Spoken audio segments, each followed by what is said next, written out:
Welcome back, guys. Today we're going to talk about the malabsorption syndromes. First of all, I'm going to divide these syndromes according to the etiology. We have an autoimmune cause like a celiac disease, and we have enzyme deficiency like a lactose intolerance, and we have inflammation like a pancreatic insufficiency, and we have unknown cause like a tropical sprue, and the last one is infection like a Whipple disease.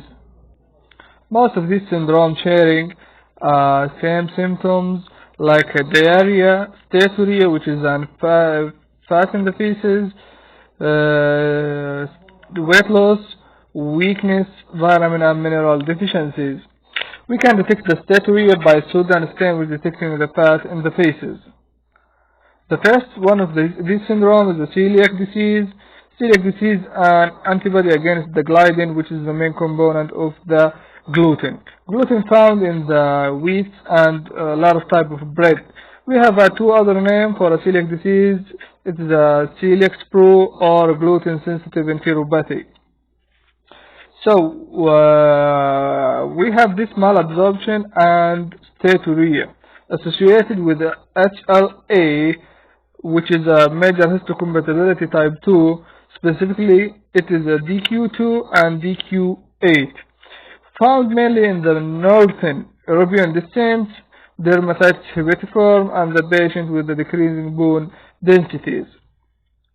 We have the finding in this syndrome like IgA-TTG, which is antibody against the tissue transglutaminase, and anti-endometrial also, and anti-deaminated gliadin peptide antibody, villus atrophy, and crypt hyperplasia, which found in here, crypt cell hyperplasia. We can find the baseline here, and this is all of it hyperplasia happening in the celiac disease.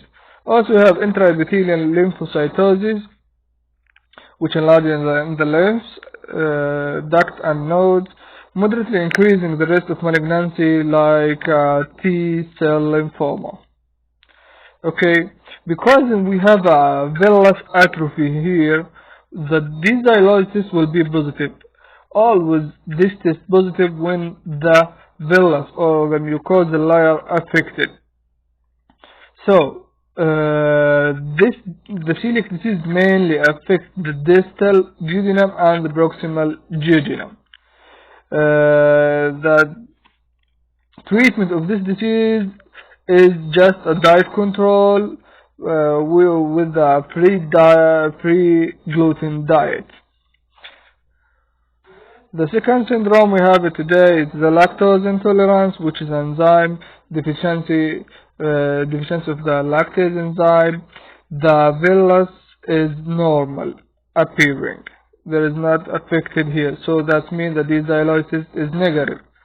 But sometimes the villus will be injury due to the secondary cause like a viral enteritis. Here what happens is osmotic diarrhea due to increasing the lactose in the lumen of GIT, causing osmotic diarrhea and decreasing the pH of the stool, which is the lactase and acid, which causing an acid stool. Chronic bacteria fragment lactose that causing the pH decreasing. Lactose hydrogen breathing test, which is positive and increasing more than 20 ppm compared to the baseline. That is the diagnostic test for the lactose intolerance syndrome. The third syndrome we have it here is the pancreatic insufficiency, which is due to the pancreatitis and cystic fibrosis and obstructing cancer. The main idea of this syndrome is the pancreatic secretion cannot reach the duodenal lumen. So what will happen? The duodenum cannot digest the fat and cannot digest the amino acid. It cannot digest anything. So because it cannot digest the fat, so we have a fat, we have a vitamin which is fat soluble vitamin, like vitamin A, D, E, and K, as well as we have vitamin B12, which fat absorption help and absorb with the B12 vitamin.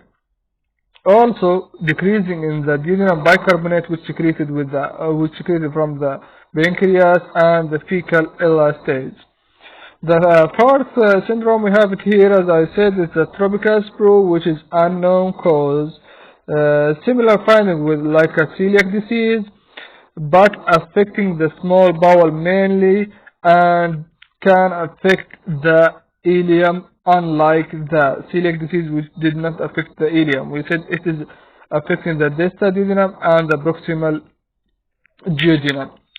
It is response to the antibiotic, mainly found in the patients which come from the tropical visiting. That's why they call it tropical sprue. What happened in this syndrome is decreasing in mucosal absorption, affecting the duodenum and the duodenum, and can be affecting the ileum. Because it is deficiency in absorption of B12 and folic acid mainly, which folic acid mainly absorbed in the